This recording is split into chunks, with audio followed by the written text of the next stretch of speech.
நம்ம கர்த்தர் இன்றைக்கு நமக்கு கொடுக்கிற வாக்குத்தத்த வசனத்தை நம்ம சேர்ந்து நம்ம வாசிக்க போகிறோம். எல்லாரும் எடுத்துக்கொள்ளலாம். 121வது சங்கீதத்தினுடைய 2வது வசனத்தை நம்ம வாசிக்க போகிறோம். அந்த சங்கீதம் முழுமையாய் வாசித்தா கூட ரொம்ப நல்லா இருக்கும் அப்படின்னு நினைக்கிறேன். 121வது சங்கீதத்தை நாம் எல்லாரும் எடுத்துக்கொள்ளலாமா? 121வது சங்கீதத்தை 8 வசனங்கள் இருக்கிறது. 8 வசனத்தையும் சேர்ந்து ஒரே போல சத்தமாய் வாசிக்கலாம். எனக்கு ஒத்தாசை வரும், பர்வதங்களுக்கு நேராக என் கண்களை ஏறெடுக்கிறேன். வானத்தையும் பூமியையும் உண்டாக்கின கர்த்தரிடத்திலிருந்து எனக்கு ஒத்தாசை வரும். உன் காலை தள்ளாட ஒட்டார், உன்னை காக்கிறவர் உறங்கார். இதோ இஸ்ரவேலை காக்கிறவர் உறங்குவதும் இல்லை தூங்குவதும் இல்லை. கர்த்தர் உன்னை காக்கிறவர். கர்த்தர் உன் வலது பக்கத்தில் உனக்கு நிழலா இருக்கிறவர். பகலிலே வெயிலாகிலும் இரவிலே நிலவாகிலும் உன்னை சேதப்படுத்துவதில்லை. கர்த்தர் உன்னை எல்லா தீங்குக்கும் விலக்கி காப்பார். அவர் உன் ஆத்துமாவை காப்பார். கர்த்தர் உன் போக்கையும் உன் வரத்தையும் இது முதற்கொண்டு என்றென்றைக்கும் காப்பார். ஆமென். இந்த சங்கீதம் முழுவதுமே ஆசீர்வாதம் நிறைந்த சங்கீதம். இந்த சங்கீதத்தினுடைய ஒவ்வொரு வசனங்களும் வாக்குத்தத்த வசனங்கள் தான். ஆண்டவர் நமக்கு செய்ய போகிறது, கர்த்தர் ஒரு பிள்ளைக்கு கொடுக்கிற பாதுகாப்பு, தேவன் ஒரு பிள்ளைக்கு கொடுக்கிற உயர்வு எல்லாமே இந்த சங்கீதத்திலே அடங்கி இருக்கிறது. ஆனால் கடந்த நாட்களில் நான் ஜெபித்த போது ஆண்டவர் இந்த 2வது வசனத்தை எனக்கு கர்த்தர் ஞாபகப்படுத்தினார். வானத்தையும் பூமியையும் உண்டாக்கின கர்த்தரிடத்திலிருந்து உனக்கு ஒத்தாசை வரும். ஆமென். ஆண்டவர் இந்த 20வது நாள் நமக்கு கொடுக்கிற ஒரு நல்ல வாக்கு தத்துவம் என்னவென்றால், வானத்தையும் பூமியையும் உண்டாக்கின கர்த்தரிடத்திலிருந்து ஒரு ஒத்தாசை உங்களுக்கு வரும் என்று கர்த்தர் வாக்கு கொடுக்கிறார். உங்களுக்கு ஒரு உதவியை கர்த்தர் அனுப்புவேன் என்று கர்த்தர் வாக்கு கொடுக்கிறார். அந்த உதவி ஒருவேளை நீங்கள் எதிர்பார்த்திருந்த இடத்திலிருந்து வராமல் இருக்கலாம். நீங்கள் நம்பின இடத்திலிருந்து அந்த உதவி ஒருவேளை வராமல் இருக்கலாம். நீங்கள் பல ஆண்டுகளாக அந்த உதவியை எதிர்பார்த்து நீங்கள் இன்று ஏமாற்றத்தோடு வந்திருக்கலாம். இந்த 21 நாட்களிலே அந்த உதவி கிடைக்குமா, அந்த உதவி கிடைக்காதா, பல சந்தேகங்கள் உங்களுக்குள்ளே இருக்கலாம். ஆனா ஆண்டவர் இன்னைக்கு உங்களுக்கு வாக்கு கொடுக்கிறாரு. உனக்கு ஒத்தாசை எங்க இருந்து வரலனாலும் பரலோகத்திலிருந்து நான் ஒரு உதவியை நான் அனுப்புவேன். கர்த்தர் உங்கள் பிள்ளைக்காக ஒரு உதவியை கர்த்தர் அனுப்புவார். அந்த காரியத்தை முடிப்பதற்கு, நீங்கள் துவங்கின காரியத்தை முடிப்பதற்கு ஆண்டவர் சொல்லுகிறார், நான் உனக்கு ஒரு உதவியை நான் அனுப்புவேன். என்னிடத்திலிருந்து உன் ஒத்தாசை அனுப்பி அந்த காரியம் நேர்த்தியாய் முடிய போகிறது.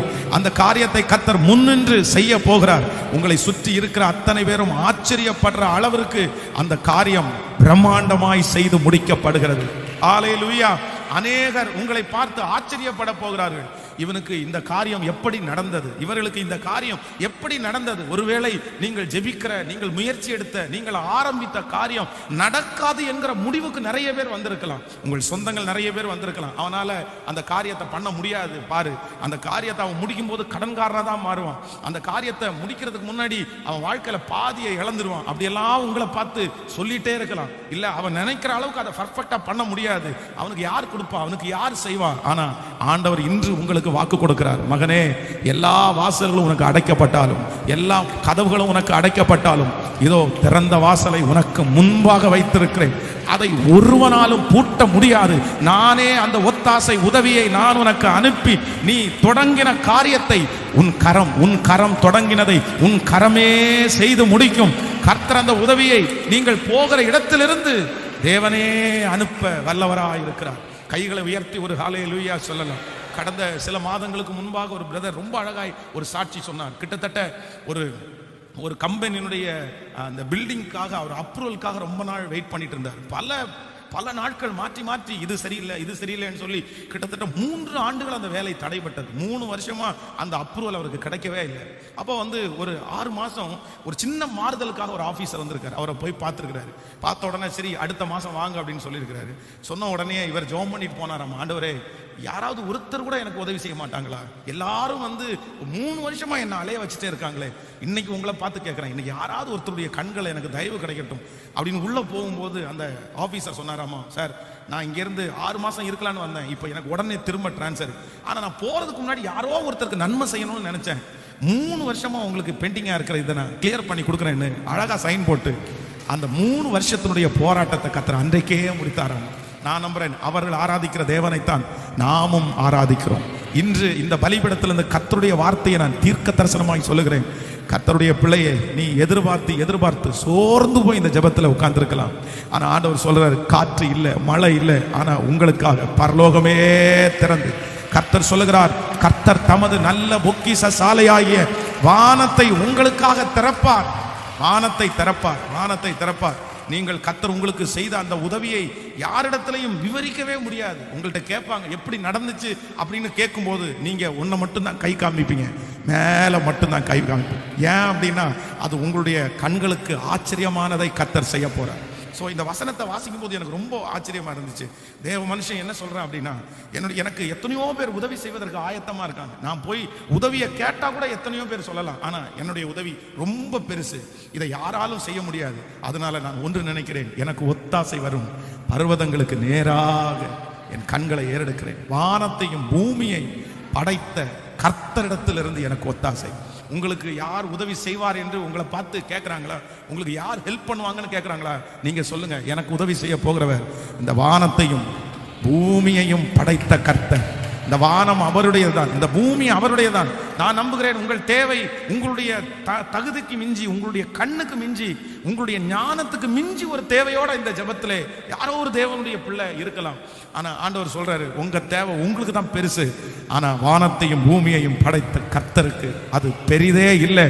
கர்த்தர் சொல்லுகிறார், நான் வானத்தையும் பூமியையும் படைத்த தெய்வம், என்னிடத்திலிருந்து ஒரு ஒத்தாசை உனக்கு வந்து அந்த காரியத்தை முழுமையா தான் முடிக்குமே தவிர அறகுறையாய் அதை விடவே விடாது. கையை உயர்த்தி சொல்லுங்க, இந்த வார்த்தையை நான் நம்புறேன். இந்த 21 நாள் இரக்கம் செய்யும் வரை முடியும் போது ஒரு உதவி உங்களுக்கு வந்திருக்கும், ஒரு அற்புதம் உங்களுக்கு நடந்திருக்கும். நீங்கள் நெடுநாள் காத்திருக்கிறது உங்களுடைய கைகளிலே வந்து சேரும். நீங்கள் அநேக மாதங்களாய் வருடங்களாய் ஜெபிக்கிறது உங்களுக்கு நடக்கும். ஓ ஹalleluya! நீங்கள் போகிற வாசல்கள் எல்லாம் அடைக்கப்பட்ட வாசல்கள் திறக்கப்பட்டிருக்கும். ஏனென்றால் உங்களுக்கு ஒரு உதவியை கர்த்தர் இந்த 21 நாள் முடியும் போது கைகளை தட்டி நான் நம்புகிறேன். ஹalleluya! வானத்தையும் பூமியையும் படைத்த கர்த்தரிடத்திலிருந்து எனக்கு ஒத்தாசை வரும். ஆமென். நான் தியானித்துக் கொண்டிருக்கும் போது ஆண்டவர் ஒரு 2 ஆண்டவர் வேதத்திலே செய்த 2 உதவிகளை பற்றி என்னோடு கர்த்தர் பேசினார். அந்த 2 விஷயத்தை மட்டும் நான் வேகமாக உங்களுக்கு சொல்லி நான் ஜெபிக்க போகிறேன். வாசிக்கலாம். முதலாவதாக ஆண்டவருடைய உதவி எப்படிப்பட்டதா இருக்கும்? நீங்கள் 1 ராஜாக்கள் 17ஆம் அதிகாரத்தை எடுத்துக்கொள்ளுங்கள். 1 ராஜாக்கள் 17ஆம் அதிகாரத்திலே 4வது வசனத்தை நம்ம வாசிக்க போகிறோம். 1 ராஜாக்களின் புஸ்தகம் 17ஆம் அதிகாரத்திலே 17ஆம் அதிகாரம் 4வது வசனத்தை வாசிக்கலாம். அந்த ஆற்றின் தண்ணீரை நீ குடிப்பாய், அங்கே உன்னை போஷிக்க காகங்களுக்கு கட்டளையிடுவேன் என்றார். இன்னொரு விஷயம் கூட வாசிக்கலாம். அந்த ஆற்றின் தண்ணீரை குடிப்பாய், அங்கே உன்னை போஷிக்க காகங்களுக்கு கட்டளையிடுவேன். சோ ஆண்டவருடைய உதவி எப்படிப்பட்டதா இருக்கும்? அதைத்தான் 2 காரியத்தை தியானிக்க போறோம். இந்த இடத்துல இந்த தீர்க்கதரிசியை குறித்து உங்களுக்கு தெரியும். அவன் ஒரு பெரிய தீர்க்க தரிசனம் சொல்லுகிறான். அதனாலே அது ராஜாவுக்கு விரோதமான தீர்க்க தரிசனமா இருக்கிறதுனால அந்த இடத்துல அவனால கண்டினியூ பண்ண முடியாது. அந்த இடத்துல இருந்தால் அவன் மரித்து போவான். அவனை கொல்லுவதற்காக அந்த ராஜா அந்த ஆட்களும் எதிர்பார்த்துட்டு இருக்கிறாங்க. அது ஒரு மனுஷனுடைய பிரச்சனை அல்ல, இவனுடைய ஒரு தீர்க்க தரிசனம் மூலமாய் அந்த ஊருக்கே, அந்த நாட்டிற்கே ஒரு பெரிய பிரச்சனை கடந்து வருது. அதனால இவன் கொஞ்ச நாள் ஒளிந்து வாழணும். அப்போ எப்படி வாழுவான்? இவர் ஒரு தனி மனுஷன், அவனுக்கு ஃபேமிலி இல்லை, எப்படி சாப்பிட போறான், எங்கிருந்து வரப்போறது, தேசமெல்லாம் பஞ்சமா இருக்கிறது. அப்போ அநேக கேள்விக்குறியோட இருக்கும்போது இப்போ ஆண்டவர் என்ன வாக்கு கொடுக்கிறாருன்னா, நான் உனக்கு ஒரு உதவியை அனுப்புவேன். அந்த உதவி எங்கிருந்து அனுப்புவேன்னா, நீ அந்த ஆற்றினுடைய தண்ணீரை குடிப்பாய், உனக்கு ஆகாரத்தை கொடுக்கிறதுக்கு நான் காகங்களுக்கு கட்டளை இடுவேன். காகங்களுக்கு கட்டளை. நம்ம எப்படி இதை நம்ப முடியும்? நம்ம எப்படி இதை விசுவாசிப்போம்? ஒரு காகம் கொண்டு அவனுக்கு எப்படி அப்பத்தை கொடுக்கும், எப்படி தண்ணீரை கொடுக்கும்? இப்படி ஆயிரக்கணக்கான கேள்விகள் அவனுக்குள்ள இருக்கலாம். ஆனா ஆண்டவர் சொல்றாரு, நீ அதை பார்ப்பாய். அதே போலவே அந்த தீர்க்கதரிசியை அந்த ஆத்துல இருக்கிற அன்னைக்கு வரைக்கும் போஷிக்கிறதற்கு கர்த்தர் காகங்களுக்கு கட்டளையிட்டார். அப்போ நம்பர் 1, முதலாவதாக உங்களுக்கு இருக்கிற அந்த பெரிய தேவைக்கு ஒரு பெரிய ஒத்தாசை வரப்போகிறது. உங்களுடைய கடனுக்கு ஆண்டவர் ஒரு ஒத்தாசையை அனுப்ப போகிறார். உங்கள் சூழ்நிலைக்கு ஒரு ஒத்தாசை வரும். எங்கிருந்து வரும் அப்படின்னு சொன்னா வேதம் சொல்லுது, நீங்கள் நினைக்கவே நினைக்காத இடத்திலிருந்து ஆண்டவர் அந்த ஒத்தாசையை உங்களுக்கு அனுப்புவேன் என்று கர்த்தர் வாக்கு கொடுக்கிறார். நான் நம்புகிறேன் இந்த எலியா இப்படிப்பட்ட ஒரு இடத்திலிருந்து இந்த நபர் மூலமாய், இந்த ஒரு காகத்தின் மூலமா ஆண்டவர் தன்னை போஷிப்பார் அப்படின்னு நான் நம்புறேன். அவர் கனவுல கூட நினைச்சிருக்க மாட்டார், அவர் யோசிச்சிருக்க கூட மாட்டாரு. அந்த வார்த்தையை ஆண்டவர் சொல்லும் போது அவருக்கு ஆச்சரியமா தான் இருந்திருக்கும். நான் நம்புறேன் இந்த சத்தத்தை கேட்கிறவர்களுக்கும் ஆண்டவர் அப்படிதான் செய்ய போறாரு. நீங்க இப்படிப்பட்ட ஒரு இடத்திலிருந்து ஒரு உதவி வரும்னு நீங்க ஒரு % கூட எதிர்பார்த்திருக்க மாட்டீங்க, உங்களுடைய கனவுல கூட நீங்க நினைச்சிருக்க மாட்டீங்க. அப்படி ஆண்டவர் வாக்கு கொடுக்கிறார், இது நடக்கத்தான் போகிறது. ஆண்டவர் நீங்கள் நினையாத இடத்திலிருந்து, நீங்க கற்பனை கூட பண்ணாத ஒரு இடத்திலிருந்து ஒரு உதவியை உங்களுக்கு அனுப்புவேன் என்று கர்த்தர் வாக்கு கொடுக்கிறார். அல்லேலூயா. பத்மா முதலியார் என்கிற அந்த தேவனுடைய மனுஷி, அந்த ஊழியம் செய்கிற அம்மாவை குறித்து நம்ம எல்லாருமே கேள்விப்பட்டிருக்கிறோம். அவருடைய கணவனார் நடராஜ முதலியார் அவர் ரொம்ப, இவங்க சின்ன வயசுல இருக்கும்போதே அவர் இறந்துட்டார். அவருக்கு அப்ப நல்ல ஏஜ். ஆனா ஆண்டவருடைய சித்தத்தின்படி 2 பேரும் திருமணம் செய்து குடும்ப வாழ்க்கையிலே ஒரு பிள்ளை, ஒரு மகள் ஒரு மகன் பிறந்ததுக்கு பிறகு திடீரென்று அவர் இறந்துட்டார், ஊழியக்காரர் இறந்துட்டார். அதுக்கப்புறம் அந்த பிள்ளைக்கு அந்த பிள்ளைகளை வளர்த்துறதுக்கு இவங்க பெரிய பாடுபட்டாங்க. அந்த மகன் அவருடைய மகன் எப்பவுமே ஐயாவோட ரொம்ப அட்டாச்சா, எங்க போனாலும் அவர் கூட்டிட்டு போயிட்டு அவர் ரொம்ப நேசமா இருப்பார். அப்போ ஒரு நாள் ராத்திரியில ஒரு 10 மணிக்கு அந்த பையன் கத்த ஆரம்பிச்சாராமா, மம்மி எனக்கு ஐஸ்கிரீம் வேணும் அப்படின்னு. உடனே அவங்க சொன்னாங்களாமா, இந்நேரத்துக்கு போய் நான் எப்படிப்பா ஐஸ்கிரீம் வாங்க முடியும்? ஐஸ்கிரீம் வாங்க முடியாது. இல்ல, எனக்கு டேடி இருந்தாருன்னா கண்டிப்பா எனக்கு ஐஸ்கிரீம் வாங்கி தருவாரு. ஆனா டேடி இன்னைக்கு இல்ல, எனக்கு ஒண்ணு டேடியை கொடுங்க, இல்லைன்னா ஐஸ்கிரீம் கொடுங்க. 10 மணிக்கு இது ரெண்டுமே நடக்காத காரியம். டேடியையும் கொடுக்க முடியாது. அப்போ அவங்க ரொம்ப சின்ன வயசு, ஒரு 32 வயதுக்குள்ளதான் இருப்பாங்க. அந்த வயது தான் அவங்களுக்கு இருந்துச்சு. வெளியே போய் 10 மணிக்கு போய் ஐஸ்கிரீம் வாங்க முடியாது. அப்படியே மனசுக்குள்ள, ஆண்டவரே என்ன பண்றதுனே தெரியாம இந்த பையன் சத்தத்தை அதிகப்படுத்திட்டே இருக்கான், கத்துறான், உருள்றான், என்னென்னமோ சொல்லி பார்த்தாங்க. நாளைக்கு தர்றேன், எதையுமே கேட்கல. ஒண்ணு எனக்கு டேடி, இல்லைன்னா ஐஸ்கிரீம், ஒண்ணு டேடி. அப்போ ஜெபம் பண்ணாங்களாம், ஆண்டவரே எனக்கு என்ன பண்றேன்னே தெரியல, எனக்கு ஒண்ணுமே தரணும், இந்த பையனை தூங்க வச்சா போதும் ஆண்டவரே, இவன் தூக்கத்தை கொடுங்க ஆண்டவர்னா அவன் தூங்கவே மாட்டேங்கிறான். திடீரென்று வீட்டில் ஒருத்தர் தட்டுற சத்தம் கிடைச்சாம, திறந்த பார்த்தா ஒரு ஃபேமிலி பேக் ஐஸ்கிரீமோட ஒருத்தர் நின்று இருந்தாரு. அப்போ இவங்க பிரமிப்பா பார்த்தாங்களாமா, என்ன பிரதர் என்ன அப்படின்னு. இல்ல பாஸ்டர்மா, உங்களுக்கு ஒரு மாசத்தினுடைய முழு மளிகை ஜாமானையும் நான் வாங்கி கொடுக்கணும்னு மனசுல ரொம்ப உந்தப்பட்டேன். ஆனா இப்போ அது எனக்கு பண்ண முடியல. எல்லா கடைகளும் அடைக்கப்பட்டிருந்துச்சு. நான் நினைச்சிட்டு வந்திருக்கிற கடையும் திறக்கல. அதனால சரி வந்துட்டேன். ஆனா உங்கள்ட்ட சொல்லிட்டு போலான்னு நினைக்கும் போது ஒரே ஒரு ஐஸ்கிரீம் பார்லர் மட்டும் அப்பதான் அவன் சாத்த போனான். அதனால குழந்தைங்க இருக்கிறாங்களே, ஐஸ்கிரீம் விரும்பி சாப்பிடுவாங்களேன்னு ஒரே ஒரு பேக் மட்டும் வாங்கிட்டு வந்திருக்கிறேன். இதை போய் வச்சுங்க, நாளைக்கு ஒரு மந்த்துக்கு தேவையான மளிகை ஜாமான நான் வாங்கி கொடுக்குறேன்னு சொல்லிட்டு ஐஸ்கிரீம் மட்டும் கொடுத்துட்டு போனாங்க. ஸோ அப்போ சரி, ஆண்டவர் எவ்வளோ நல்லவர், ஆண்டவர் எவ்வளவு நல்லவர். அப்போ ஆண்டவருடைய பிள்ளைகளே, நீங்கள் கலங்கவே வேண்டாம். நீங்கள் தேவனிடத்தில் விசுவாசமா இருங்கள். உங்களுடைய ஆவிக்குரிய வாழ்க்கையை சீர்படுத்துங்கள், உங்கள் பரிசுத்த வாழ்க்கையை சீர்படுத்துங்கள். உங்களுக்கு முன்பாக இருக்கிற பெரிய தேவைக்காக நீங்கள் என்ன செய்ய போகிறீர்கள் என்கிற கேள்விக்குறி உங்களுக்கு மனிதர்கள் போடும்போது, உங்க சொந்தக்காரங்க போடும்போது, விசுவாசத்தோட மனசுல நினைங்க, வானத்தையும் பூமியையும் உண்டாக்கின கர்த்தரிடத்திலிருந்து எனக்கு ஒத்தாசை. கண்டிப்பா நீங்க சாட்சி சொல்லுவீங்க. இந்த சத்தத்தை கேட்கிற எல்லாருமே சாட்சி சொல்லுவீங்க. நீங்கள் நினைக்காத ஒரு இடத்திலிருந்து உங்களுக்கு ஒரு உதவியை நீங்க ஆச்சரியப்படுற அளவிற்கு கர்த்தர் செய்வேன் என்று கர்த்தர் வாக்கு கொடுக்கிறார். ஆமேன் சொல்லுவோம். கானா ஒரு கல்யாண வீட்டுக்கு இயேசு அழைக்கப்பட்டிருந்தார். அங்கே ஒரு பெரிய குறைவு வருகிறது. இப்போ அந்த தேவை சந்திக்கப்படணும், அவங்களுக்கு ஒரு ஒத்தாசை தேவைப்படுகிறது. அப்போ அவங்க என்ன பண்றதுன்னே தெரியல. ஏன் அப்படின்னா யாராலுமே அதை பண்ண முடியாது. எந்த மனுஷன் நினைச்சாலும், எந்த சமையல்காரன் நினைச்சாலும், எவ்வளவு வசதி உள்ளவனா இருந்தாலும், கோடிக்கணக்கான பணம் இருந்தாலும் திராட்சரசத்தை அவனால பர்ச்சேஸ் பண்ண முடியாது. ஏன்னா அதுக்குன்னு ஒரு ப்ராசஸ் இருக்குது. அவன் நினைச்சு கூட பார்க்கல. வீட்டில் இருக்கிற கழுகுறதற்காக, கிளீன் பண்றதுக்காக வைத்திருந்த அந்த தண்ணீர் திராட்சரசமா மாறும் அப்படின்னு அவன் எங்க நினைச்சு பார்த்தானா? அந்த தொட்டில தண்ணியை நிரப்பி அது நமக்கு வரும்னு நினைச்சு பார்த்திருப்பானா? ஆனா வேதம் சொல்லுது, அந்த குடும்பம் பிரமித்தது. அவர்கள் நினைக்காத ஒரு இடத்திலிருந்து கர்த்தர் ஒரு உதவியை கர்த்தர் அனுப்பினார். ஆமேன் சொல்லுவோம். அப்போ நான் விசுவாசிக்கிறேன், ஆண்டவர் நம்பர் 1 எல்லாருக்கும் ஆணையிட்டு வாக்கு கொடுக்கிறார். உன் தேவை மிகவும் பெரியது, அது கர்த்தர் அறிந்திருக்கிறார். அது யாராலும் ஃபில் பண்ண முடியாது, யாராலும் கொடுத்து தீர்க்க முடியாது.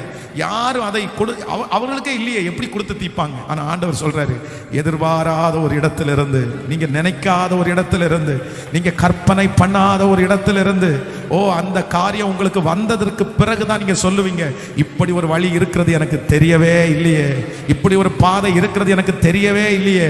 என் கர்த்தர் உங்களை நடத்துகிற விதம் அப்படித்தான் இருக்கும். நீங்கள் கை வைத்திருக்கிற காரியத்தில் கர்த்தர் உங்களை நடத்துகிற விதம் அப்படித்தான் இருக்கும். உங்கள் வாழ்க்கையில நடக்க போகிற திருமண காரியத்தினுடைய தேவை, இன்னும் பிள்ளைகளுடைய வாழ்க்கையில் இருக்கிற தேவை, அந்த பிசினஸினுடைய தேவை, அந்த கடன் பிரச்சனையினுடைய தேவையை கர்த்தராகிய ஆண்டவர் வாக்கு கொடுக்கிறார். நான் இப்படித்தான் சந்திக்க போகிறேன். உனக்கு முன்பாக இருக்கிற பெரிய பர்வதத்தை காட்டிலும் மகா பெரிய உன்னதமான தேவனாகிய கர்த்தர், ஹல்லேலூயா, பிரமிக்கத்தக்க அதிசயத்தை செய்கிற கர்த்தர், நீங்கள் நினைப்பதற்கும் வேண்டுகோள் கொள்வதற்கும் அதிகமாய் செய்கிற கர்த்தர் வாக்கு கொடுக்கிறார். நான் நீ நினையாத இடத்திலிருந்து உனக்கு ஒரு உதவியை நான் அனுப்புவேன். ஆமென். ஆண்டவர் எப்பவும் ஆண்டவருடைய பிள்ளைகளை எப்படிதான் கர்த்தர் நடத்திருக்காருன்னா, நினைக்காத இடத்துல இருந்து தான் கர்த்தர் உதவியை கர்த்தர் அனுப்பி இருக்கிறார். ஆமென் சொல்லுங்கள். ஸோ நம்பர் 2, இரண்டாவதாக ஆண்டவர் வேதத்திலே அவருடைய உதவி எப்படி இருக்கும் அப்படின்னு நான் தியானிக்கும் போது ஆண்டவர் என்னுடைய இருதயத்திலே ஒரு வார்த்தையை கர்த்தர் கொடுத்தார். எஸ்தரின் புஸ்தகம் 4ஆம் அதிகாரத்தை எடுத்துக்கொள்ளலாம். எஸ்தரின் புஸ்தகம் 4ஆம் அதிகாரத்திலே 14வது வசனத்தை வாசிக்கலாமா? எஸ்தரின் புஸ்தகம் 4ஆம் அதிகாரத்திலே 4ஆம் அதிகாரம் 14ஆம் வசனத்தை எல்லாரும் சேர்ந்து வாசிக்கலாம். 4ஆம் அதிகாரம் 14வது வசனத்தை நீ இந்த காலத்திலே மௌனமாய் இருந்தால் யூதருக்கு சகாயமும் ரட்சிப்பும் வேறொரு இடத்திலிருந்து எழும்பும். அப்பொழுது நீயும் உன் தகப்பன் குடும்பத்தாரும் அழிவீர்கள். நீ இப்படிப்பட்ட காலத்திற்கு உதவியாய் இருக்கும்படி உனக்கு ராஜ மேன்மை கிடைத்திருக்கலாமே, யாருக்கு தெரியும் என்று சொல்ல சொன்னார். இன்னொரு விஷயம் கூட வாசிக்கலாம். நீ இந்த காலத்தில் மௌனமாய் இருந்தால் யூதருக்கு சகாயமும் ரட்சிப்பும் வேறு ஒரு இடத்திலிருந்து வரும். அப்பொழுது நீயும் உன் தகப்பன் குடும்பத்தாரும் அழிவீர்கள். நீ இப்படிப்பட்ட காலத்திலே உனக்கு ராஜ மேன்மை கிடைத்திருக்கலாமே, யாருக்கு தெரியும்? ஆமென் சொல்லுங்கள். சோ மிருதகாய் தான் வளர்ப்பு மகளை பார்த்து சொல்லுகிறார், இந்த மாதிரி தேசம் எல்லாம் அழிஞ்சிட்டு இருக்குது, இப்ப நம்முடைய ஜனங்களுக்கு ஒரு பெரிய உதவி தேவைப்படுது. சோ ஆனா இந்த உதவியை வேற யாருமே செய்ய முடியாது. ஆனா நீ தான் இந்த உதவியை செய்ய முடியும், நீ தான் வழக்காட முடியும். ஒருவேளை இந்த ராஜ மேன்மை ஆண்டவர் உனக்கு அதற்காகவே கர்த்தர் கொடுத்திருக்கலாமே, ஏன் நீ இப்படி செய்யல அப்படின்னு சொல்லி அந்த இடத்துல கேட்கிறாங்க. நீ தான் செய்யணும், நீ அமைதியா இருக்கிற, நீ மௌனமா இருக்கிற, நீ மௌனமா இருக்க கூடாது. அப்போதான் ஆண்டவர் அந்த மனுஷிக்குள்ள ஒரு பெரிய எழுப்புதலை கொடுத்து அந்த இடத்துல தொடர்ந்து அற்புதத்தை நடக்கிறத நம்ம வேதத்துல வாசிக்கிறோம். அப்போ நான் இதுக்கு என்ன தலைப்பு கொடுத்தேன் அப்படின்னா, செய்ய வேண்டியவர்கள் மௌனமாய் இருந்தாலும் இந்த இடத்திலிருந்து கர்த்தர் உதவியை கர்த்தர் அனுப்புவார். ஆமென் சொல்லுங்கள். ஹல்லேலூயா. கைகளை அசைத்து ஒரு ஹல்லேலூயா சொல்லுங்கள். அப்போ ஆண்டவருடைய பிள்ளைகளே, சில நேரத்திலே நமக்கு செய்ய வேண்டிய இடத்துல இருக்கிறவங்க ரொம்ப அமைதியா இருப்பாங்க. அவருடைய அமைதி நம்மளை கலங்க பண்ணும். அவங்க வாக்கு கொடுத்திருப்பாங்க, அவங்க உங்களுக்கு செய்கிறேன் என்று சொல்லி நீங்கள் அதை நம்பி நிறைய காரியத்தை நீங்க செஞ்சிருப்பீங்க, நீங்க நிறைய உதவிகளை அவர்களுக்கு செய்திருப்பீர்கள். அதை ஒரு பெரிய எதிர்பார்ப்போடு பல மாதங்களாக நீங்க வெயிட் பண்ணி காத்துட்டே இருப்பீங்க. ஆனா நான் நம்புறேன், அந்த இடத்துல இருந்து நீங்க நினைக்கிற அளவுக்கு பதில் இன்னும் வரவே இல்லை. அது வெயிட் ஆயிட்டே இருக்கு, அது தாமதம் ஆயிட்டே இருக்குது.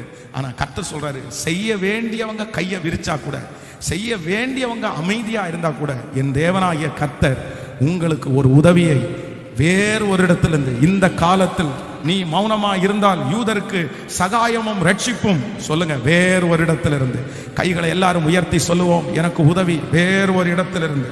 முழு பலத்தோடு சொல்லுங்க, எனக்கு உதவியை கர்த்தர் வேறொரு இடத்திலிருந்து, நான் நினைக்காத ஒரு இடத்திலிருந்து.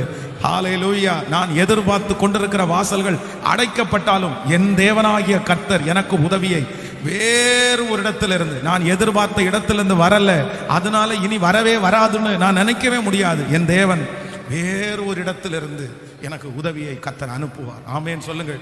நம்முடைய கண்கள், நம்முடைய சிந்தை இந்த பக்கமாகவே பார்த்துட்டு இருக்கோம். ஆனா நான் நம்புறேன், இந்த பக்கம் பார்க்க வேண்டாம். நீங்கள் எதை நோக்கி பாருங்கன்னா, ஆண்டவரை நோக்கி தான் பார்க்கணும். உங்களுக்கு என்று உதவி வருவதற்கு ஒரு பக்கத்தை நீங்க பார்க்கவே முடியாது. ஆனா சில நேரத்தில் ரொம்ப ஜாக்கிரதையா இருங்க. நீங்க எந்த பக்கத்தை நம்புறீங்களோ அந்த பக்கம் தான் உங்களை கைவிடுவாங்க. ஆமென். எந்த பக்கத்தை ரொம்ப நம்புறீங்களோ அந்த அந்த அந்த சைடுல இருக்கிறவங்க தான் உங்களுக்கு ஃபர்ஸ்ட் வேணான்னே சொல்லுவாங்க. அதனால தேவனுடைய பிள்ளையை பொறுத்த அளவில் உங்களுக்கு இந்த பக்கமும் இல்லை, அந்த பக்கமும் இல்லை. உங்களுக்கு எந்த பக்கம்னா, வானத்தையும் பூமியை உண்டாக்கின கர்த்தரிடத்திலிருந்து. ஆமென் சொல்லுவோம்.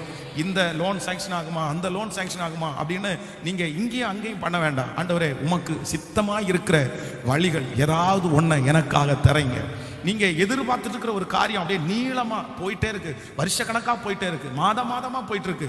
இன்னைக்கு நம்பி, நாளைக்கு நம்பி, நாளானைக்கு நம்பி, அதை நம்பி ஏமாந்து போய் திரும்பி வர்றதை விட்டுட்டு கர்த்தருடைய பிள்ளைகள் அந்த வழியை கொஞ்சம் நிறுத்திட்டு, நான் நம்புறேன் ஆண்டவரே எனக்கு உங்களிடத்திலிருந்து உதவி வரட்டும்னு நீங்க எவ்வளவு தூரம் போனீங்களோ அந்த இடத்துல ஸ்டாப் பண்ணி, பாஸ்டர் எட்ஜ் வரைக்கும் வந்துட்டேன், பக்கம் வரைக்கும் வந்துட்டேன், இனி அவ்வளவுதான் கிடைக்கும் அப்படின்னு சொல்லிட்டாங்க, எனக்கு கிடைச்சிரும் போல தெரியுது அப்படின்னு யாராவது ஒருத்தர் சொல்லலாம். ஆனா என்னை பொறுத்த வரைக்கும் இல்ல, தயவு செய்து அப்படி நீங்க மனுஷனை ஃபாலோ பண்ணாதீங்க, நம்பிக்கைக்குரிய வார்த்தைகளை ஃபாலோ பண்ணாதீங்க. அதற்கு மாறாக கர்த்தரிடத்துல சொல்லுங்க, ஆண்டவரே நான் எதிர்பார்க்கிற எனக்கு வேண்டிய, எனக்கு வர வேண்டிய, நான் வரும்னு நினைச்ச இடத்துல நான் வரல, ஆனா இன்றைக்கு இந்த ஜெபத்துல உங்க சமூகத்தை நோக்கி பார்க்கிறேன், கண்டிப்பாக உம்மிடத்திலிருந்து ஒத்தாசை வரும் என்று நான் நம்புகிறேன். ஹல்லேலூயா. எத்தனையோ பேர் கலங்கி போய் இந்த இடத்துல இருக்கிறதை நான் உணர்கிறேன். இந்த வசனத்தை தியானிக்கும் போது அப்படிதான் நினைச்சேன். உங்களுக்கு நிறைய வாசல் அடைக்கப்பட்டிருக்கிறது. நீங்க சொன்ன இடத்துல இருந்தெல்லாம் நிறைய பேர் நோ சொல்லிட்டாங்க. எஸ், நிறைய பேர் அதை ஏமாந்து ரொம்ப ஏமாந்து இனி இப்போ ரொம்ப கலக்கத்தோட அந்த ஜபத்தில் 21 நாளும் அட்டன் பண்ணி, நான் ரொம்ப எதிர்பார்த்திருந்த வாசல் எனக்கு அடைக்கப்பட்டிருக்கேன் பாஸ்டர், நான் என்ன பண்ணுவேன்? நான் இத்தனை வருடமா இந்த இடத்தை எதிர்பார்த்தனே, ஃபர்ஸ்டே தெரிஞ்சிருந்தா நான் வேற ஏதாவது ஒரு முடிவு எடுத்திருப்பேன், இல்லை இன்னொருத்தரை நான் தேடி போயிருப்பேன். ஆனால் இப்போ எனக்கு வழியே இல்லையே, நான் இத்தனை காலங்களும் இதில் செலவு பண்ணிட்டேன், இத்தனை மாதங்களும் இதில் செலவு பண்ணிட்டேனே. ஆனால் ஆண்டவர் உங்களோட தான் பேசுறாரு, உங்க கரத்தை பிடித்து தான் பேசுறாரு, மகனே உன் இருதயம் கலங்கவே வேண்டாம், உனக்கு ஒரு வேதனையும் வேண்டாம். இல்லை, நீ எதிர்பார்த்திருக்கிற இடம் உனக்கு அடைக்கப்பட்டாலும் இயேசு உனக்காக ஒரு வழியை கர்த்தர் திறப்பார், ஒரு புது வழியை கர்த்தர் திறப்பார், ஒரு மகிமையான வழியை உங்களுக்காய் கர்த்தர் திறப்பார். ஓ ஹல்லேலூயா. இல்லை, கர்த்தரே அதை திறப்பேன். உன் நம்பிக்கையெல்லாம் வீணாய் போயிருக்கலாம், கர்த்தர் சொல்கிறார் நிச்சயமாகவே முடிவு உண்டு, உன் நம்பிக்கை வீண் போகாது. ஓ ஹல்லேலூயா. நம்ம வேண்டினவர்களெல்லாம் நம்மை செய்ய வேண்டியவங்களே உதவி செய்யாம இருந்தாலும் இயேசு நமக்கு உதவி செய்வார். நீங்க எஸ்தரின் புஸ்தகம் 6ஆம் அதிகாரத்தில் வாசிப்பீர்களானால் அங்க ரொம்ப அழகா அந்த சம்பவம் சொல்லப்பட்டிருக்கும் பாருங்க. 6ஆம் அதிகாரம் 1வது வசனத்தை வாசிக்கலாம். அன்று ராத்திரியிலே ராஜாவுக்கு நித்திரை வராதபடினால் காலவர்த்தமானங்கள் எழுதியிருக்கிற நடபடி புஸ்தகத்தை கொண்டு வர சொன்னார். அது ராஜ சமூகத்தில் வாசிக்கப்பட்டது. அப்பொழுது வாசற் காவல்களில் ராஜாவின் 2 பிரதானிகளாகிய பிக்னாவும் தேரேசும் ராஜாவாகிய அகாஸ்வேரின் மேல் கை போட பார்த்த செய்தியை மொர்தெகாய் அறிவித்தான் என்று எழுதி இருக்கிறது வாசிக்கப்பட்டது.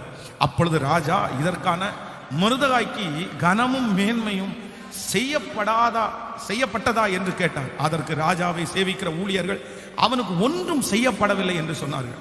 ஆமான் தன் செய்த தூக்கு மரத்திலே மொர்தெகாயை தூக்கி போட வேண்டும் என்று ராஜா அவனிடத்திற்கு பேசும்படி ராஜா அரண்மனையின் வெளி முற்றத்திலே வந்திருந்தான். அப்பொழுது ராஜா முற்றத்தில் இருந்து யார் என்று கேட்டான். ராஜாவின் ஊழியக்காரன் அவனை நோக்கி, இதோ ஆமான் முற்றத்திலே நிற்கிறான் என்றார். ராஜா அவன் உள்ளே வரட்டும் என்றார். ஆமான் உள்ளே வந்தபோது ராஜா அவனை நோக்கி, ராஜா கனம் பண்ண விரும்புகிற மனுஷனுக்கு என்ன செய்ய வேண்டும் என்று கேட்டான். அதற்கு ஆமான், என்னை அன்றி யாரை ராஜா கனம் பண்ண விரும்புகிறார் என்று சொல்லி தன் மனதிலே நினைத்து. நீங்க ரொம்ப ஆச்சரியமா இருக்குல்ல, நம்முடைய ஆண்டவர் ஒரு உதவியை அனுப்புவார் அப்படின்னா நம்ம வேண்டி இந்த இடத்துல கண்டிப்பா உதவி வரும் அப்படின்னு நினைக்கும் போது அவங்க மௌனமா இருப்பாங்க. ஆனா கர்த்தர் வேற இடத்துல இருந்து உதவியை அனுப்புவார். இங்க இந்த சிச்சுவேஷன் ரொம்ப அழகா இருக்கு பாருங்களேன். ஆமானுக்கு யார் மேல ரொம்ப தாக்கம் அப்படின்னா, மொர்தெகாயை எப்படியாவது அழிக்கணும். அதுக்கு 50 முழ உயரமான தூக்கு மரத்தை நட்டுறாங்க. 50 feet 50 அடி உயரம் அப்படின்னு சொன்னா, பொதுவாகவே தூக்கு மரம் அன்னைக்கு நட்டுறவங்க பாறைக்கு மேல, அந்த பாறை இருக்கிற இடத்துல தான், யாருமே இருக்காத மேல உயரமான இடங்கள்ல தான் தூக்கு போடுவாங்க. அப்போ ஏற்கனவே அது உயரமான இடம், அதுக்கு மேல 50 அடி உயரம்னா ஆமானுடைய மனசுல என்ன நினைக்கிறான்னா, நான் இவனுக்கு கொடுக்கிற பனிஷ்மெண்ட்டை நான் ஒருத்தன் இல்லை உலகமே பார்க்கணும்னு நினைக்கிறான். இவன் இந்த உலகத்துல இருக்கிற எல்லாரும் பார்க்கிற அளவுக்கு இவனுக்கு நான் ஒரு கெட்ட பேரை வாங்கி கொடுக்கணும், இவனை அழிக்கணும், இவனை அப்படின்னு அழகா கற்பனை பண்ணி தூக்கு மரத்தை செய்ய வச்சாச்சு. பணம் கொடுத்தா 50 அடி தூக்கு மரம் ரெடியா இருக்குது. இப்போ வர்றாரு. எதுக்கு வர்றாரு அப்படின்னா, ராஜாட்ட ஒரு பெர்மிஷன் மட்டும் கேட்கணும். இந்த மாதிரி ஒருத்தன் இருக்கான், அவனை தூக்கில் மாட்டுறது, தூக்கு மரத்தை ரெடி பண்ற போறான் அப்படின்னு வாசப்படி முற்றத்தில் வந்திருக்கிறான். அதுக்கு ஒரு நாளைக்கு அவன் அங்க தூக்கு மரத்தை ரெடி பண்ணிட்டே இருக்கும்போது இங்க கர்த்தர் ராஜாவுடைய தூக்கத்தை எடுத்துட்டாரு பாருங்க. ஒரு பரிசுத்தவானுக்கு, ஒரு தேவனுடைய பிள்ளைக்கு விரோதமாய் அப்படிப்பட்ட காரியத்தை செய்யும் போது நான் நம்புறேன் உங்களுக்கு விரோதமா தூக்கு மரத்தை செய்வாங்க. ஆனா கர்த்தர் ராஜாவுக்கு தூக்கத்தை தடுத்து. எவ்வளோ பெரிய ஆண்டவர் நம்முடைய ஆண்டவர், எவ்வளோ நல்ல ஆண்டவர். அதுவும் தூக்கம் வராத ராஜா பொதுவாக தூக்கம் வராத ராஜா என்ன பண்ணுவாங்கன்னா, கொஞ்சம் தண்ணி அப்படின்னா ஏதோ ஒயின் கொண்டு வாங்கப்பா, இந்த ஒயின் குடிச்சா ரொம்ப தூக்கம் வரும், கொஞ்சம் கொடுங்க, எனக்கு தூக்கமே வர மாட்டேங்குது அப்படின்னு சொல்லி தூக்கத்துக்காக அவங்க அதெல்லாம் யூஸ் பண்ணுவாங்க. ஆனா இந்த ராஜா ரொம்ப வித்தியாசமா பண்றாரு. எனக்கு தூக்கம் வரல, நடபடிகள் புஸ்தகத்தை எடுத்துட்டு வாங்கப்பா அப்படின்னு அந்த மினிட்ஸ் புக்னு சொல்லுவாங்க. நடக்கிறதெல்லாம் டெய்லி நடக்கிறத டைரி போட்டு எழுதுவாங்க, டைரி. அதை எடுத்துட்டு வாங்கன்ற, எடுத்துட்டு வந்து வாசிக்க சொல்றாரு. கவனிங்க, ஒரு டைரி வந்து ஜனவரி மாசம் ஆரம்பிச்சோம் அப்படின்னா டிசம்பர் மாசம் வரைக்கும் வாசிப்போம் இருக்கும். அந்த டைரியை படிக்க ஆரம்பிக்கிறவங்க ஒண்ணு ஜனவரி மாசத்துல தான் படிப்பாங்க, இல்லைன்னா அந்த மாசத்துல நடந்துதான் படிப்பாங்க. இப்போ முருதகாயினுடைய மேட்டர் எதுல இருக்குது? சென்டர்ல இருக்குது, முன்னாடியும் இல்லை பின்னாடியும் இல்லை. ஆனா அங்க வாசிக்கிறவன் கரெக்டா புத்தகத்தை திறக்கிறான். எதுதான் வந்து முன்னாடி நிக்குது? நம்ம நிறைய நேரம் பைபிள் வாசிக்கும் போது திறந்து வச்சா டக்குன்னு நமக்கு தெரிஞ்ச மாதிரி, நமக்கு பிடிச்ச மாதிரி ஒரு வசனம் வரும் பாருங்களேன். அந்த மாதிரி வசனம் வருது, ஆச்சரியமா இருக்கும் இல்ல பாருங்க. உடனே சரி இதான்டா சூப்பர் ஸ்டோரி அப்படின்னு சொல்லி அவனுக்கு 2 பேர் ரொம்ப நெருக்கமா இருந்தவங்க இப்படி உங்களை கொல்ல வந்தாங்க. ஆனா முருதகாய் என்கிற ஒரு மனுஷன் வந்து உங்க உயிரை காப்பாத்திட்டான். உடனே அந்த ராஜா சொல்றாரு, நிறுத்து, இவன் செஞ்ச நன்மைக்கு நம்ம ஏதாவது அவனுக்கு கைமாறு ஏதாவது செஞ்சோமா, ஏதாவது பண்ணோமான்னு கேட்டா உடனே அவன் சொல்றான், அவனுக்கு ஒண்ணுமே செய்யலட ராஜாவே. உடனே அவர் மனசுல பிக்ஸ் பண்றாரு, நாளைக்கு காலையில அவனுக்கு இதுக்கு வேண்டிய கனத்தை, நம்ம இன்னைக்கு உயிரோடு இருக்கிறதுக்கு காரணமே யார் தான்? அந்த முருதகாய் தான். அவனுக்கு அந்த கனம் கொடுக்கணும்னு மனசுல நினைக்கிறாரு பாருங்க. கரெக்டா முற்றத்துல யார் வந்து நிக்கா? காலையில அவன் தூக்கு மரத்தை நாட்டி அவன் நைட்டு தூங்கல அப்படின்னா, இவனை தூக்குல போடாம நான் என்ன பண்ண மாட்டேன் அப்படின்னு மனசுல தூங்காம காலைல விடிகாலமே வந்துட்டாரு. வந்த உடனே ராஜா கேட்கிறாரு, யாரோ முற்றத்துல உலாவிட்டு இருக்காங்களே, யாருப்பா அப்படின்னு கேட்ட உடனே சுத்தி இருக்கவங்க சொல்றாங்க, ஆமான்னு வந்திருக்கான் அப்படின்னு. உள்ள வர சொல்லு. அப்போ ராஜா வந்து சரியாம சொல்ற, ராஜா கனம் பண்ணுகிற விரும்புகிற மனுஷனுக்கு அவனுக்கு ஒரு புத்திய பாருங்க, என்னை அல்லாமல் ராஜா யாரை? நான் தானே பெரிய ஆளு அப்படின்றான். உடனே ராஜா உடனே தனக்குன்னு சொல்லும் போது எப்பவுமே கத்து எல்லாருமே ரொம்ப பெருசா தானே யோசிப்பாங்க. ராஜா ஏற குதிரை, ராஜ வஸ்திரம், ராஜ மோதிரம். உடனே அடுத்த வருஷம் நீ என்னென்ன செய்யணும்னு சொன்னியோ அத்தனைக்கும் யாருக்கு பண்ணுனா, நீ 50 முழம் தூக்கு மரத்தை நட்டிருக்கல அவனுக்காக போய் பண்ண அப்படின்றாரு. ஆண்டவர் எவ்வளவு நல்லவர். அப்போ நான் நம்புறேன், இன்றைக்கு உங்களுக்கு விரோதமாய் எத்தனை கூட்டம் கூடினாலும், எத்தனை ஆயிரங்கள் எழும்பினாலும் உங்கள் இருதயம் கலங்கவே வேண்டாம். குழியை வெட்டினவன் தானே அந்த குழியிலே விழுவான். உங்களுக்கு விரோதமாய் வெட்டப்பட்ட குழிகள், ஹல்லேலூயா, அது நீங்கள் விழுவதற்காக அல்ல. உங்களுக்கு விரோதமாய் வெட்டப்பட்ட குழிகள் உங்கள் சத்துருக்கள் விழும்படியாகவே தவிர, கர்த்தர் உங்களை அந்த குழிகளிலிருந்து கர்த்தர் காப்பாற்றுகிறவர். ஆமென் சொல்லுங்கள். நான் நம்புறேன், எல்லாரும் மௌனமா இருந்தாலும், உங்களுக்கு உதவி செய்வேன் என்று சொன்னவர்கள் எல்லாம் மௌனமா இருந்தாலும், கர்த்தருடைய பலிபீடத்திலிருந்து சொல்றேன், கர்த்தர் மட்டும் மௌனமா இருக்கவே மாட்டார். கர்த்தர் அமைதியா இருக்காருன்னு நீங்க நினைக்கிறீங்க, கர்த்தர் மௌனமா இருக்கிறாருன்னு நீங்க நினைக்கிறீங்க. ஆனா சிஸ்டர், பிரதர், எங்க அன்பு தகப்பனே, தாயே, ஏற்ற காலம் வரைக்கும் கர்த்தர் வெயிட் பண்றாரு. அந்த ஏற்ற காலம் வரும்போது, இதோ இதற்கு மேல் உன்னால போக முடியாது என்று சொல்லும் போது, என் தேவனாகிய கர்த்தர் மௌனமா இருக்க மாட்டார். என் தேவன் மௌனமா இருக்கவே மாட்டார். ஹல்லேலூயா. இன்னைக்கு 2 காரியத்தையும் ஆண்டவர் நம்மோடு பேசினார். வேதம் சொல்லுது, உனக்கு ஒத்தாசை வரும். வானத்தையும் பூமியையும் உண்டாக்கின கர்த்தரிடத்திலிருந்து உனக்கு ஒத்தாசை. நம்பர் 1, முதலாவதாக நீங்கள் நினையாத இடத்திலிருந்து ஒரு ஒத்தாசையான. நம்பர் 2, இரண்டாவது, உங்களுக்கு செய்ய வேண்டியவர்கள் மௌனமா இருந்தாலும் கர்த்தர் தமது நல்ல பொக்கிஷ சாலையை கர்த்தர் திறப்பார். செய்ய வேண்டிய அம்மா, செய்ய வேண்டிய அப்பா, செய்ய வேண்டிய சொந்தம் எல்லாரும் மௌனமா இருந்தாலும் என் இயேசு மௌனமா இருக்கவே மாட்டார். இப்ப இன்னைக்கு முழுக்க நம்ம அறிக்கை செய்யணும், எனக்கு ஒத்தாசை வானமும் பூமியை உண்டாக்கின கர்த்தரிடத்திலிருந்து வரும். எனக்கு ஒத்தாசை கர்த்தரிடத்திலிருந்து வரும். என் தேவன் மௌனமா இருக்க மாட்டார். என் தேவன் மௌனமா இருக்க மாட்டார். எல்லாரும் கர்த்தர் சமூகத்தில் அப்படியே எழும்பி நின்று முழு பலத்தோடு இந்த வார்த்தையை நான் விசுவாசிக்கிறேன். ஆண்டவரே, ஹல்லேலூயா. வானத்தையும் பூமியையும் உண்டாக்கின கர்த்தரிடத்திலிருந்து எனக்கு ஒத்தாசை வரும். இந்த வசனத்தை ஒரு 10 விசை கையை உயர்த்தி அறிக்கை செய்யுங்க பார்க்கலாம். உங்களுக்கு தேவையான அந்த உதவி கடந்து வரும். ஹல்லேலூயா. உங்களுடைய தேவைகள் சந்திக்கப்படும். உங்கள் பாத்திரம் நிரம்பி வழியும். ஆமென். எதிரிகள் பிரமிப்பார்கள், உங்கள் சொந்தங்கள் பிரமிப்பார்கள், உங்களை சுற்றி இருக்கிறவர்கள் பிரமிப்பார்கள். நீங்கள் என்ன செய்ய போகிறீர்கள் என்று எதிர்பார்த்துட்டு இருக்கிறவர்கள் பிரமிப்பார்கள்.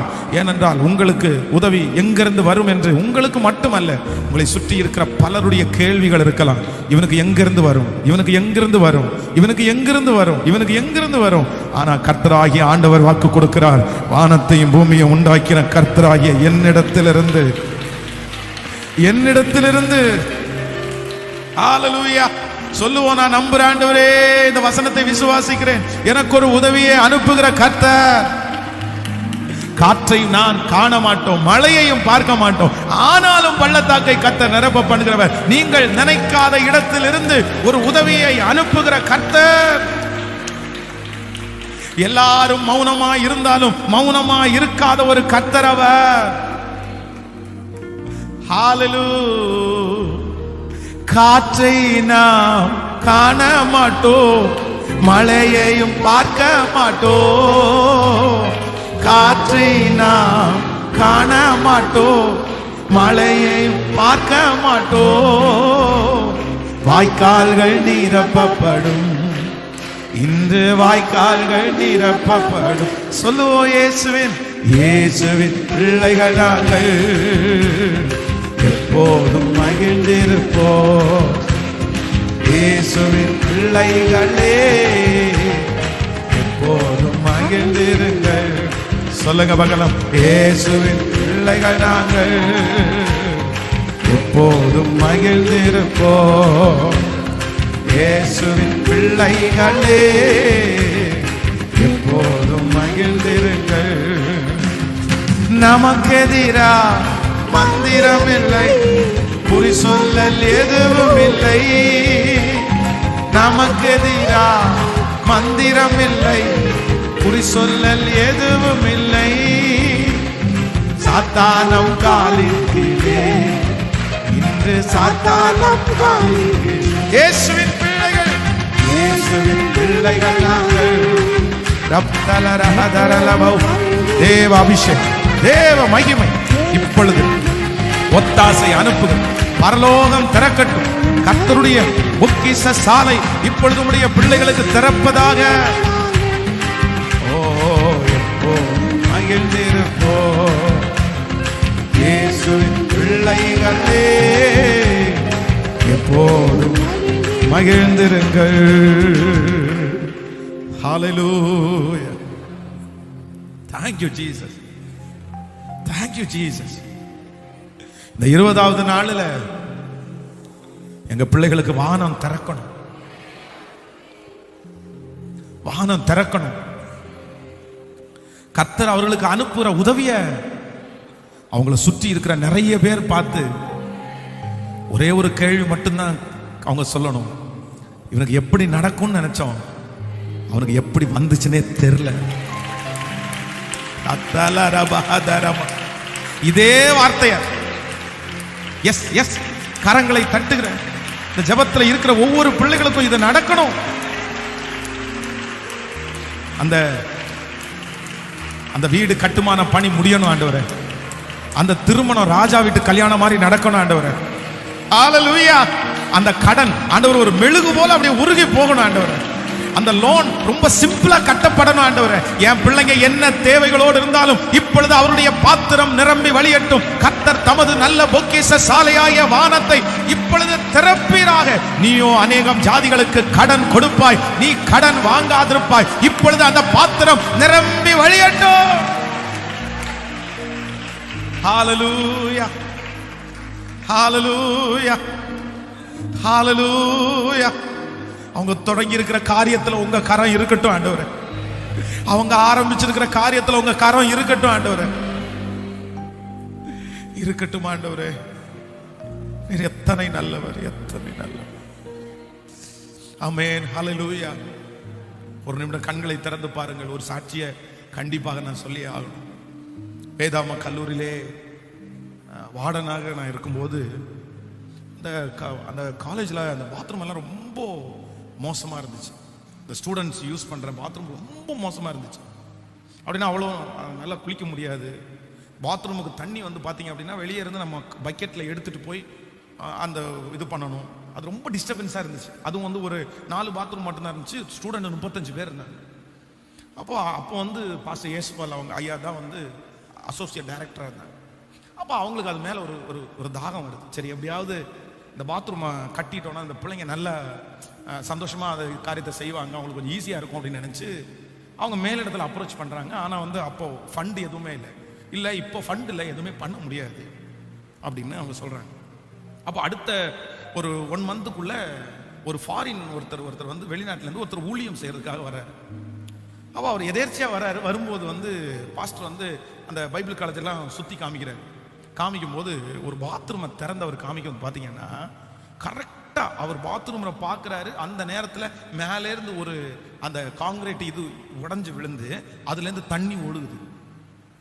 உடனே அவர் வந்து என்ன இப்படி இருக்கு அப்படின்னு சொல்லிட்டு ஒவ்வொரு பாத்ரூமா திறந்து பார்த்துட்டு, இதுக்கு என்ன செலவாகும் அப்படின்னு சொல்லி அது ஆச்சரியமா இருக்குது. அந்த பாத்ரூம் கட்டுற மொத்த பணத்தையும் கொடுத்து ஒரு கிச்சன், மேலே பசங்களுக்கு தங்குற ஒரு ரூமை கட்டி கொடுக்கறது. அதுவும் இங்கேருந்து கிளம்பி போய் 3வது நாள்லேயே பணம் அனுப்பிட்டார். இப்போ பார்த்தீங்கன்னா அவ்வளோ அழகான பாத்ரூம், ஒரு கிட்டத்தட்ட ஒரு 8 பாத்ரூம் பக்கத்தில் ஏதோ கட்டி ரொம்ப நீட்டாக பிள்ளைங்களெல்லாம் யூஸ் பண்ணுறது மாதிரி, வெளியே எல்லாம் வர வேண்டியது மாதிரி. அப்போது நான் என்ன நம்புகிறேன் அப்படின்னா, ஆண்டவருடைய பிள்ளைங்க ஒன்று ரொம்ப கான்ஃபிடென்ட்டாக இருங்க. உங்கள் கண்கள் யாரை தான் நோக்கணும்னா கர்த்தரையே, ஆண்டவரை மட்டும் நோக்கி பாருங்க. நீங்கள் உதவி நீங்கள் எதிர்பார்க்கறது, மற்ற இடத்துல போய் விசாரிக்கிறது, அதெல்லாம் தப்புன்னு நான் சொல்லலை. ஆனால் உங்களுடைய முழு நம்பிக்கை யார் மேலே இருக்கணும்னா, ஆண்டவரை நீங்கள் செஞ்சாதான்ப்பா அது நடக்கும். நான் போகிற இடத்துல கூட கண்கள் யாரை தான், உங்களை தான்ப்பா நோக்கி பார்க்குறேன். அப்போ 2 காரியத்தை மறக்காதீங்க. நம்பர் 1, முதலாவது, நீங்கள் நினைக்காத இடத்துலேருந்தே கர்த்தர் உங்களுக்கு உதவியை அனுப்புவார். ஆமோதிக்கிறீங்களா இல்லையா? நம்பர் 2, ரெண்டாவது, நீங்கள் உங்களுக்கு செய்ய வேண்டியவங்களே மௌனமா இருந்தாலும் இயேசு ஒரு உதவியை கர்த்தர் கண்டிப்பாக. ஆமென். அவங்க மௌனமா இருக்கட்டும், அவங்கள நீங்க பார்க்காதீங்க. நான் இவ்வளவு செஞ்சனே மௌனமா இருக்காங்களே நீங்க நினைக்காதீங்க. ஆண்டவர் உங்களை கனப்படுத்தணும்னா, மோசைக்கு பிறகு ஜோஷுவாவை எந்த இடத்துலையும் மோசை வந்து பெரிய அளவில் கொண்டு வந்து நிறுத்தல, அமைதியா தான் இருந்தாரு. ஆனா ஆண்டவர் அமைதியா இல்ல மோசையை பார்த்து சொல்றாரு, போதும் அவன் கையில கொடுத்துரு பொறுப்பை. ஏன்னா அவன் நிறைய பாடுபட்டான், நிறைய என் கூட வாழ்ந்தான், அவன் ஜனங்களுக்கு பிரிச்சு கொடுக்கட்டும். அதனால நீங்க ஆண்டவருக்காக காண்பித்த பிரயாச கர்த்தர் மறக்கவே மாட்டார். ரொம்ப இந்த வாக்கு தத்தத்தெல்லாம் வச்சு ஜெபம் பண்ணுங்க.